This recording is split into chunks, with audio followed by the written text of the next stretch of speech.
नमस्कार, कोल्हापुरी खाद्य संस्कृतीमध्ये मी राजश्री तुमचं स्वागत करते। आज आपण बघणार आहोत गुढीपाडवा स्पेशल पिवळी बटाट्याची भाजी। तर आमच्याकडे कोणताही सण असू दे पिवळी बटाट्याची ही भाजी ठरलेलीच असते। चला तर आपण रेसिपीला सुरुवात करूया।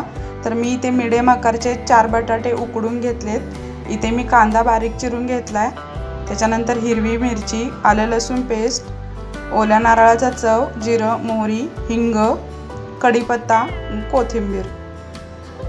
आता मी इथे गॅसवर कढई गरम करायला ठेवली, त्याच्यामध्ये मी 2 पळ्या तेल घातलं। तेल चांगलं गरम होऊ द्यायचं। आता मी याच्यामध्ये अर्धा चमचा मोहरी घातली। मोहरी चांगली तडतडल्यानंतर आपल्याला याच्यामध्ये जिरे घालायचे आहेत, अर्धा चमचा। त्याच्यानंतर पाव चमचा हिंग, 5 ते 6 कढीपत्त्याची पानं, बारीक चिरून घेतलेला कांदा।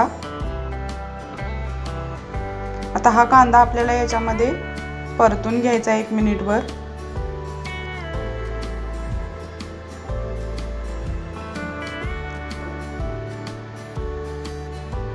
आता कांदा थोडासा साईडला करूया आणि याच्यामध्ये आलं लसूणची पेस्ट घालायची आहे आपल्याला। एक अर्धा मिनिट आलं लसूण पेस्ट तेलामध्ये भाजून घेऊया। आता मी याच्यामध्ये मिक्स करून घेणार आहे।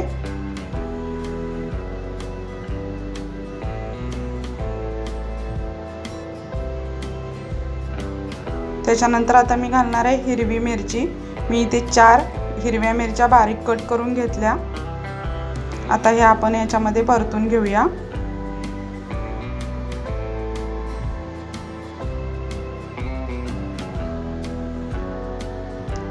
आता याच्यामध्ये अर्धा चमचा हळद घातली मी, अर्धा चमचा मीठ। आता हे परतून घेऊया।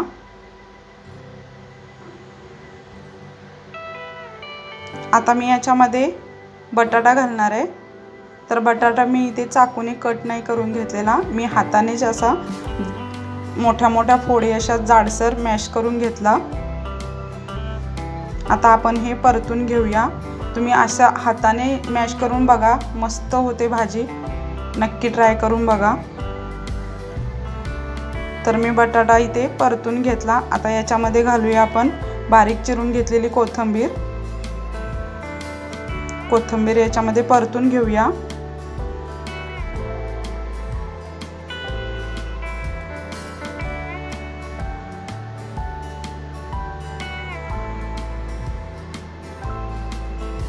आता याच्यामध्ये घालूया ओल्या नारळाचा चव, खोवलेलं खोबरं। आता हे आपण मिक्स करून घेऊया।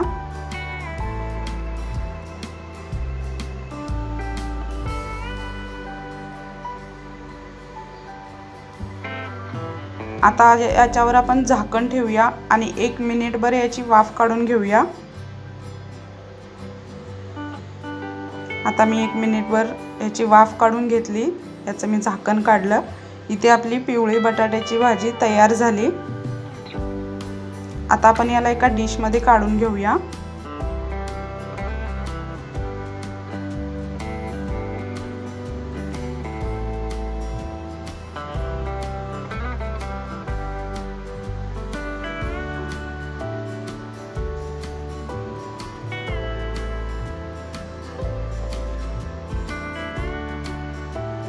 आता याच्यावरून आपण थोडीशी हिरवी कोथिंबीर घालूया, थोडासा ओल्या नारळाचा चव। आता इथे रेडी झाली आपली पिवळी बटाट्याची भाजी। तुम्हाला माझी रेसिपी आवडली असेल तर लाईक करा, शेअर करा, कमेंट करा, चॅनलला सबस्क्राईब करा। धन्यवाद।